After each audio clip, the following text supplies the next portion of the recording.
तो हम चाह रहे थे कमेंट्स, प्रतिक्रिया, और खुद ये भुगतभोगी है सरकारी कर्मचारी और अफसरों के, तो अपनी बात कहने लगे। अगर तो योगी बाबा, मैं आपसे ये कहना चाहता हूँ कि अगर मेरी जमीन नहीं मिलती तो एक आम आदमी की कोई सुनने के लिए तैयार नहीं, पता नहीं कितने खुदकुशी करके मर गए होंगे।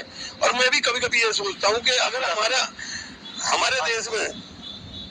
हमारे देश में अगर एक रिटायर फौजी को न्याय नहीं दे सकती गवर्नमेंट, और वो भी योगी सरकार, और योगी सरकार में कि हम फौजी आदमी होने के बाद योगी जी से मिल के आ चुके हैं, और योगी जी से 22 बार गया हूँ मैं योगी दरबार में, लेकिन 29 दिसंबर को सिर्फ लखनऊ गोरखपुर वहाँ से आदेश हो जाते हैं, लेकिन यहाँ पर तामील नहीं होती। यहाँ पे तामील नहीं होती है।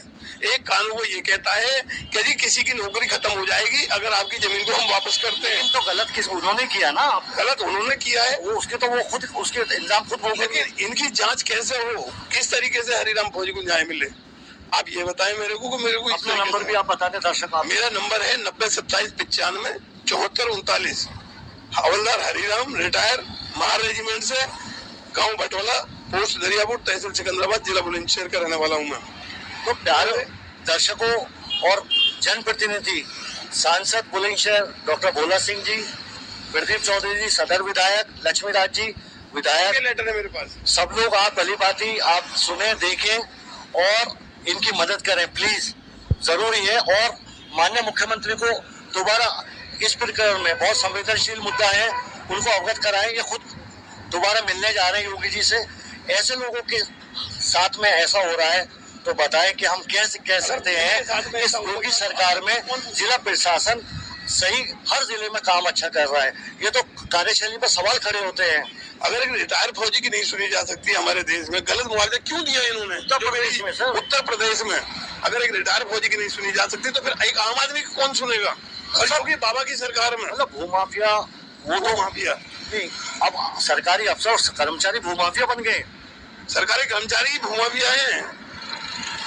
अफसर तानाशाही हो रही है, कभी किसी को कोई मार रहा है, कोई किसी की जमीन को हड़प रहा है। मैंने तो सुना था पहले जो सपा के सरकार में जमीनों के ऊपर अवैध कब्जे होते थे, चोरियां होती थी, तो भाजपा सरकार में न्याय नहीं मिल सकता एक फौजी को। अभी गलत हो रहा है ना आपके साथ, मेरे साथ में गलत हो रहा है बाबा। अगर एक फौजी को न्याय नहीं मिला तो फिर किसी को न्याय नहीं दे सकते आप।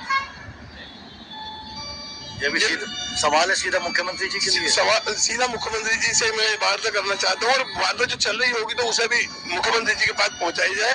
और मैं इतना परेशान हो चुका हूँ कि मैं नौकरी तो है ही नहीं, मेरे 2 बच्चे बड़े हैं, मैं बच्चों की नौकरी भी तक नहीं लगा पा रहा, उनको काम नहीं दे पा रहा। और ये जमीन खरीदी थी मैंने बच्चों की भविष्य के लिए, इसी उसमें लगे रहे, इसी उसमें 10 साल से जो पैसा फौज से लेके आया वो खत्म, पेंशन का जो पैसा था वो खत्म, रिश्वत में भी आपसे पैसा लिया गया। रिश्वत में तो मेरे से एक ने 4000 रुपए मांगे थे, लेकिन उनको 4000 रुपए वापस कर दिए थे बाबू ने। आज उनकी 5 लाख अभी भी आपसे ऑफर मांगा जा रहा है। किसी ने कही 5 लाख रुपए दोगे तो काम हो जाएगा, और उस आदमी का नाम भी लेटर में लिख दिया है। हम तो अपना राजधर्म निभाते हैं।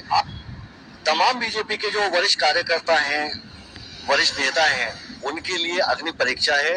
हरिराम फौजी भाई की मदद होनी चाहिए, उनको न्याय मिलना चाहिए, योगी जी तक बात जानी चाहिए। योगी जी आपसे दोबारा मिलने जा रहे हैं, आपके फीडबैक के बावजूद भी अगर सरकारी बाबू बुलंदशहर का वो चुनौती दे रहा है मुख्यमंत्री योगी आदित्यनाथ जी को, तो अपने आप में सवाल खड़े होते हैं उत्तर प्रदेश प्रशासन की कार्यशैली पर और इसके साथ बुलंदशहर प्रशासन के तमाम बाबू अफसरान की कार्यशैली पर।